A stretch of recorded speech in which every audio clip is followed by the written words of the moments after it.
Our first episode is going to be on men's health and how your hormonal changes affect your overall health. Many people hear about testosterone affecting your lean body mass, energy, sexual function, but what makes me most interested in testosterone and hormone replacement in men is the incredible positive medical and health effects that testosterone has. Many of the studies that have been done in Harvard University and Baylor University have found that things such as Alzheimer's disease, heart disease, blood pressure, and diabetes are all affected positively by taking testosterone. Testosterone is a hormone that's created within the testes. It's controlled by the pituitary gland in the brain. The important effects of testosterone are as follows. In the brain, Alzheimer's disease is linked to low testosterone. Increased muscle size and strength are all affected positively by testosterone. Testosterone also reduces body fat, and mostly in the gut. It also prevents osteoporosis, and it has a decreased risk of heart disease when people are on testosterone. Andropause. Andropause is what we call male menopause. Some people call it menopause. It does exist. It affects approximately 25 million men between the ages of 35 to 55.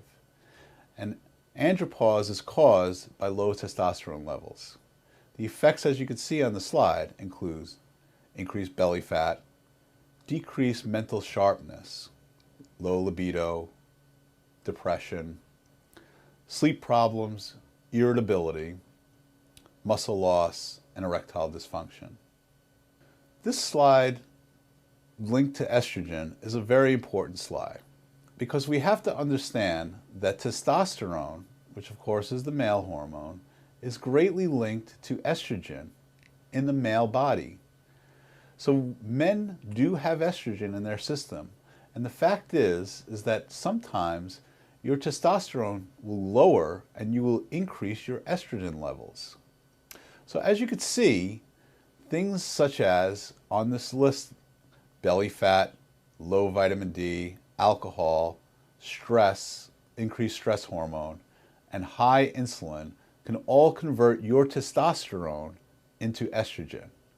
And the reason why this is important is that when you have elevated estrogen levels, and sometimes estrogen levels are caused by abdominal fat, which often is caused originally by low testosterone. When you have low testosterone, you increase your abdominal fat because you decrease your lean body mass.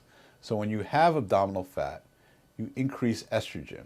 And what we're finding now in the current research is that estrogen is actually the cause of prostate cancer and not testosterone. And we're going to talk a lot about that in the upcoming slides. But if you have increased abdominal fat, you're actually increasing your estrogen, which is even lowering your testosterone even more. So this is a vicious cycle. The vicious cycle is when you have low testosterone, it's going to increase your body fat, which decreases your muscle mass, which in turn produces more estrogen. And when you have more estrogen, it's going to ultimately, again, decrease your testosterone even more. So this cycle produces more and more problems, but more importantly, when you have high estrogen levels, again, you're increasing your risk of diabetes, cancer, and heart disease, and lower testosterone does. Alzheimer's disease was studied in the University of Hong Kong. What they found is they found 153 men who were diagnosed as pre-Alzheimer's disease, meaning that they were not fully had the disease, but they were about to. So with these men, they also found that these men also had low testosterone. What they did was they gave all of these men testosterone. And out of the 153 that got testosterone, only 10 develop full-blown Alzheimer's disease. Another study was done in Wayne State University in 2004, and what they found is that there's a 26% decrease in the development of Alzheimer's disease with a 50% increase in testosterone, meaning that if you increase your testosterone by 50%, the risk of developing Alzheimer's disease goes down almost 26%, which is an amazing study. And now we want to talk a little bit about something that you might have heard about, and some of your doctors might even talk about: prostate cancer and testosterone. Often the dogma that was produced in medical school, in fact, was that testosterone causes prostate cancer. So if you take testosterone, you are putting yourself at a higher risk of prostate cancer. A Harvard urologist looked into this study, and what he did was he found men who actually had latent prostate cancer that it wasn't going to treat, but just enough to be aware of it. And he told the people that he was concerned because of the fact that testosterone causes prostate cancer, or so to speak.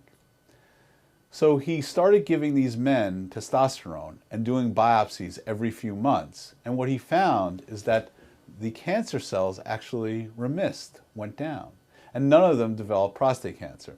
So he decided to go into the research and try to sort out where the research shows the link between prostate cancer and testosterone. So the number of studies that were produced that he found that linked prostate cancer and testosterone equaled 0.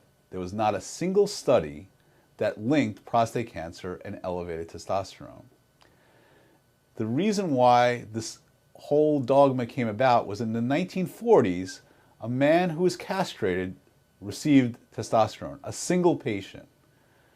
And at that time, there weren't advanced testings.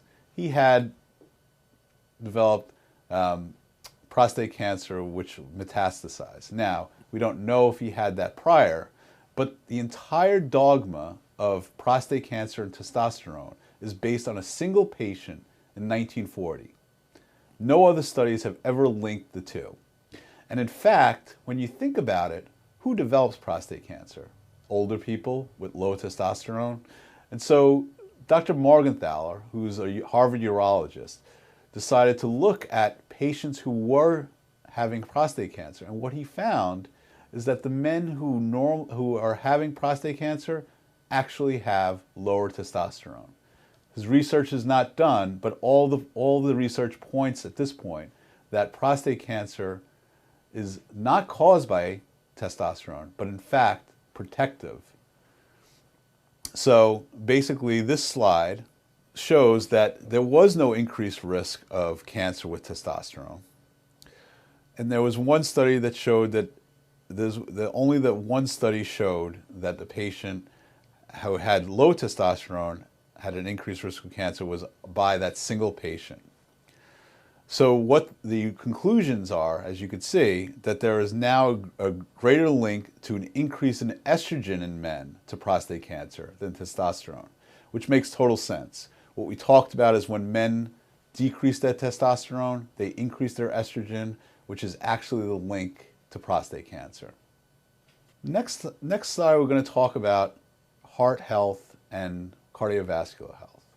There were two studies, recent studies that were done. And in 2011, there was a study done that was published in the Journal of Cardiology. And they found that men who had received testosterone replacement had a decreased risk of cardiac death. A Rotterdam study showed that there was the highest percentage of heart plaques occur in men with low testosterone. And the third study showed that testosterone gel actually reduced angina in men.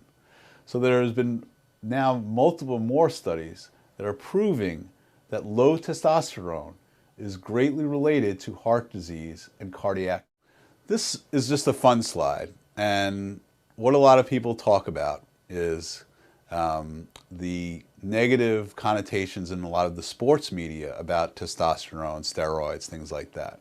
Now, testosterone is a steroid, but the steroids you hear about on the news media about the baseball players taking is much different. They're designer steroids. They're at 20 times the potency of what we would give as a normal testosterone dose. So when you hear about the steroids that baseball players and football players taking, this is not what we're discussing. We're discussing natural testosterone replacement, something your body is missing that we're replacing. So it's vital that we know the levels of your testosterone.